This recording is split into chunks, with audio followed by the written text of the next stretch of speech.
என்னது unapproved sides நீங்க வச்சிருக்கீங்களா? உங்களுக்கான வீடியோ தாங்க இது. நீங்க அன்அப்ரூவ்ட் சைட் வச்சிருந்தீங்கன்னா தமிழ்நாடு கவர்மெண்ட் பாத்தீங்கன்னா நமக்கு ஒரு ஜியோ பாஸ் பண்ணியிருக்காங்க. அது என்னன்னு பாத்தீங்கன்னா அன்அப்ரூவ்ட் சைட்ஸை அப்ரூவ் சைட்ஸா மாத்துறதுக்கு, அதாவது ரெகுலேஷனா மாத்துறதுக்கு ஒரு டைமிங் செக்டர் கொடுத்துருக்காங்க.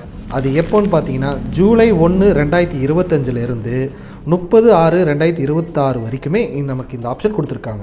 நீங்க இடம் 20/10/2014 இடம் அன்அப்ரூவ்ட் சைட் வாங்கியிருந்தா இப்போ வரைக்கும் நம்ம இந்த இடத்துக்கு வந்து அப்ரூவ் வாங்கியிருக்கலாம். இது எப்படி ரிஜிஸ்டர் பண்ணணும்னா www.online.ppa.tn.government.in தான் ரிஜிஸ்டர் பண்ணுங்க. இதுல ஒரு பிளஸ் என்னன்னு பாத்தீங்கன்னா நம்ம ஹில் ஸ்டேஷனுக்கும் இதுல நமக்கு ஒரு ஆப்ஷன் கொடுத்துருக்காங்க. tcponline.tn.government.in வெப்சைட்ல போய் நம்மளோட district, taluka, survey number, land ஏரியாலாம் போட்டு நம்ம ரிஜிஸ்டர் பண்ணோம்னா நம்ம ரெகுலேஷன் பண்ணிக்கலாங்க. உங்களுக்கு தெரிஞ்ச சர்க்கிள்ல அன்அப்ரூவ்ட் சைட் வச்சிருக்காங்களா? இந்த வீடியோ உங்களுக்கு ஷேர் பண்ணுங்க. ரியல் எஸ்டேட் சம்பந்தப்பட்ட ஏதாவது அப்டேட்ஸ் உங்களுக்கு தெரிஞ்சுக்கணும்னா நம்ம பேஜை ஃபாலோ பண்ணுங்க.